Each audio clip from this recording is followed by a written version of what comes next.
कविता फाल मुंनि सासे आइजोआ गासै 2 कौटिनिबो गोबांसिन रां लाना न'निफ्राय खारदों।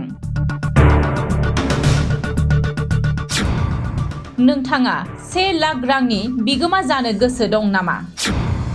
बे अफारखौ माखासे सुबुंफोरा नोंथांमोननि सिगाङाव लानानै फैदों। রাইজক জনাব খুঁজছো কি যদি কোনোবাই ইহঁতক আমি ইহঁতৰ ফটোটো দি দিম, যদি কোনোবাই ইহঁতক বিচাৰি দিব পাৰে আমি ইহঁতক পুৰস্কৃত কৰিম। পাব লাগে মানুহগৰাকীক আর কি যেনে তেনে পাব লাগে। আমি 1 লাখ মান টাকা দি দিম। सावगारियाव होनाय हौवा आरो हिन्जावखौ सोरबाफोर बहाबा नुसनोब्ला मख'नाय नम्बराव फोरमायहरना बान्था महरै ला 1 लाख रां।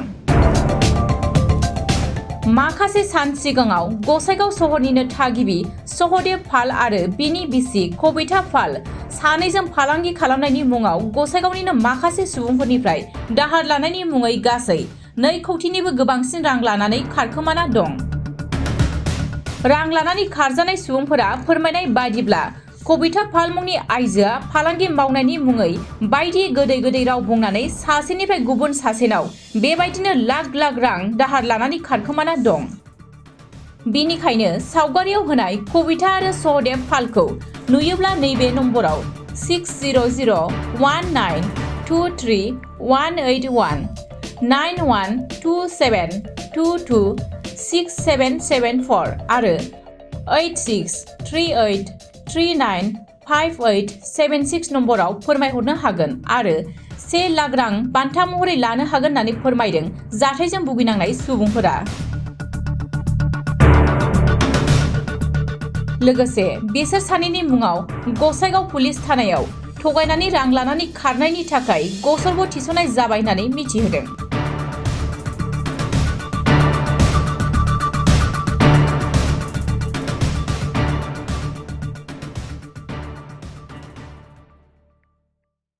এই কবিতা নামৰ মহিলাগৰাকী আমাৰ ইয়াতে কি ই বোলে কিবা এটা বিজনেছ কৰে, বিজনেছ কৰি কৈ কিনে পইচা লাগে বুলি কয়। এই ফাৰ্ষ্ট টাইম অলপ পইচা ল'লে, পইচা লৈ তাক কি বোলে ইৰ বিজনেছ আছে বৰপেটাত, ই দাদাই লগ আছে, ই দাদাই কৰে বৰপেটাত আৰু ই হায়দৰাবাদত কিবা কোম্পানী আছে এনেকুৱা কৰি কাম কৰে।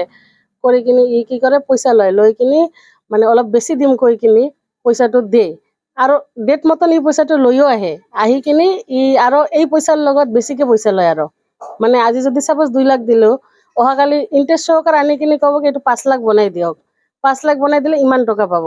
এনেকুৱা কৰি টোটাল মোটামুটি এটা এমাউণ্ট ল'ল ই আমাৰ পৰা। যোৱা ছেপ্টেম্বৰৰ 6 তাৰিখত ই পুৱাৰ পৰা আৰম্ভ কৰি আমাক 12টা 1টালৈকে ফোন কৰিল। ফোন কৰাৰ পিছত ই আৰু ইৰ গিৰিয়েক দুজনে মোক ক'লে বোলে 6টা মানত আপোনালোকৰ ঘৰত আহি কিনে মই পইচা দিম। সিদিনা মোৰ গ্ৰুপৰো পইচা আছিল, আমাৰ NGO গ্ৰুপ আছে, মানে এক্সিছ বেংকৰ লোনৰ পইচা আছে, এইবিলাকত পইচা দিম কৈ কিনে ই মোক ফোন কৰিল। কৰাৰ পিছত ই আৰু পইচাটো বাদ দিয়ক 6টা মানত ই আৰু ইৰ গিৰিয়েক দুটাই মোবাইল চুইচ অফ কৰিল। তাৰপিছত 1 দিন গ'ল, 2 দিন গ'ল, 3 দিনৰ দিনা ইহঁতৰ ঘৰত আহিলো খবৰ লোৱাৰ কাৰণে। মাইকীটো মানে ঘৰত নাই আৰু কি মহিলাগৰাকী। তাৰপিছত ক'ত গ'ল ইহঁতৰ ঘৰৰ মানুহ মানে যিটো শ্বশুৰৰ ঘৰ আছে ইহঁতৰ ঘৰৰ মানুহবিলাক গম নাপায়, ক'ত গৈছে ইহঁতে গম নাপায়, ইহঁতকতো কৈ যোৱা নাই। তাৰপিছত আমি মানে ইফাল কৰিলো আৰু খবৰ নাপালো। তাৰপিছত আমি আমাৰ ইয়াতে লোকাল থানাত এখন এজাহাৰো দিলো। এজাহাৰ দিয়াৰ পিছত এই থানাৰ পৰাই ক'লে যে ঠিক আছে আমি যাম খবৰ লোৱাৰ কাৰণে। এতিয়া ঘটনা হ'ল এই মাইকীটো যে খালি মোৰ অকলৰে পইচা লৈছে এয়া নহয়, আমাৰ ইয়াতে বহুত মানুহ আছে চবৰে পইচা লৈছে। পইচা লৈ কিনে ই চবকে ফট কৰি গৈছে।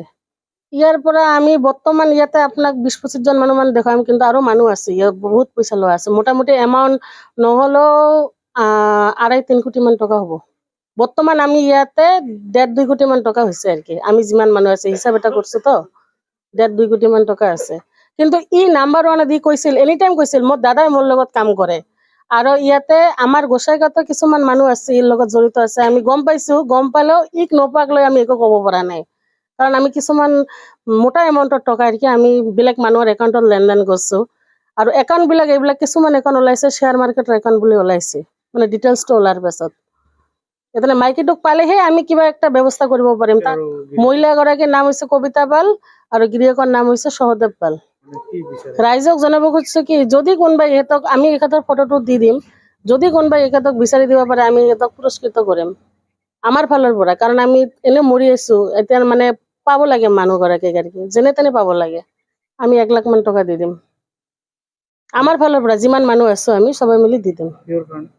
যদি মহিলাগৰাকীক মানে কোনোবাই আনি দিব পাৰে বা যোগাযোগ কৰিব পাৰে, আমাৰ নাম্বাৰ থাকিব, নাম্বাৰত মানে কল কৰিলে আমি আনিম গৈ কিনি, খালি আমাক ধৰাই দিব লাগে। আমাৰ এই পাড়াৰ আৰ কি কবিতা পাল নামেৰ মহিলাগৰাকী এনে চিনাকি মানুহ ভাল, যে মোক 10,000 টকা লাগে আর কি, খুব কাণৰ খন ফুলি থুই 10,000 টকা লাগে। তাৰপিছত দিলোঁ। তাৰপিছত এই 10,000 টকা লৈ মোক একমাহ পিছত 10,000 টকাটো ৰিটাৰ্ণ দিলে। ৰিটাৰ্ণ দিয়াৰ পিছত এই কাণৰ খনটো ল'ল। তাৰপিছত আৰু কেইদিন পিছত যাই কিনে কৈ আছে মোক 20,000 টকা লাগে। তাৰপিছত তেতিয়া আৰু এটা বিশ্বাস হৈ গ'ল, দিলোঁ আৰ কি। তাৰপিছত 20,000 টকাটো মোক একমাহ পিছত ৰিটাৰ্ণ দিলে। ৰিটাৰ্ণ দিয়াৰ পিছত আকৌ 40,000 টকা ল'লে। এনেকে ল'লে, লোৱাৰ পিছত এইটো মোক চলাই আছে। তাৰপিছত আৰু কি কৰিলে, 2-3 মাহ পিছত আকৌ মাম্পি পাল নামৰ এজন মহিলাৰ নাম দি কয় যে ই তাৰমানে হেৰি কৰিব, বিজনেছ কৰে, বস্তু আনিব লাগে, 50,000 টকা ল'লে। তাৰপিছত এইটো চলি আছে। তাৰপিছত আকৌ কি কৰিলে, 40,000 টকা দীপিকা পালৰ নামত ল'লে। তেনেকে ল'লে। লোৱাৰ পিছত তাৰপিছত অঞ্জলি পাল নামৰ এগৰাকী মহিলাৰ মানে প্ৰথমত 50,000 ল'লে, যে সিহঁতৰ দোকানৰ বস্তু আনিব লাগে, তেনেকে ল'লে। লোৱাৰ পিছত এইটো মোক 75,000 ঘূৰাই দিলে। ঘূৰাই দিয়াৰ পিছত 3 দিন পিছত কয় কি 1 লাখ টকা লাগে, তাৰমানে এইটো আকৌ বস্তু আনিবৰ কাৰণে 3 মাহৰ কাৰণে লাগে আৰ কি। তাৰপিছত মই দিলোঁ। যদি মোক 1,20,000 টকা দিয়ে, ই আৰু 1.5 লাখ টকা লৈ যায় আৰ কি। তেনেকে এনেকে লৈ মোৰ 7 লাখ টকা হৈ গ'ল আৰ কি। এই লাষ্ট জুলাই মাহত 5 তাৰিখত 1 লাখ ল'ল, আকৌ 18 তাৰিখত আকৌ 1 লাখ ল'ল আৰ কি। কয় যে সব টকা মই অক্টোবৰ মাহত ৰিটাৰ্ণ দিম আৰ কি। তাৰমানে পূজাৰ আগত সব টকা সব ৰিটাৰ্ণ দিম। আৰ এই যে ইমান মানুহৰ পৰা লৈ আছে, মই একো নাজানো, খালি কৈছে কাকো ক'ব নালাগে আর কি। আমাকে তো বিশ্বাস করো, আমি তোমাকে টাকা ঠিক টাইম মতন দিব আর কি। তেনেকে কৈ ল'ল। তাৰপিছত জুলাই মাহৰ যেতিয়া নেকি 18 তাৰিখত 1 লাখ টকা ল'ল, তাৰ পিছৰ পৰা ই মোক টকা দিয়া, ৰিটাৰ্ণ দিয়া বন্ধ কৰিলে আৰ কি।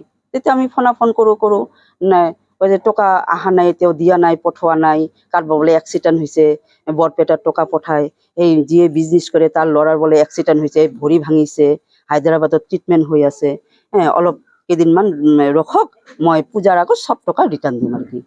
তেনেকে কৈ এই যে হঠাৎ এতিয়া মানুহজন মহিলাগৰাকী নাই আৰ কি, ফেমিলি সহকাৰে নিপাত্তা হৈ আছে আৰ কি। এতিয়া চাওঁ, তাৰমানে অকল মই ভাবিছো মোৰ পৰাইহে লৈছে, এতিয়া বহুত মানুহৰ পৰা লৈছে আৰ কি। এতিয়া চবে আমি একগোট হৈছো যে মোৰ পৰা ইমান লৈছে, সি অকল মোৰ পৰা এনেকে লৈছে।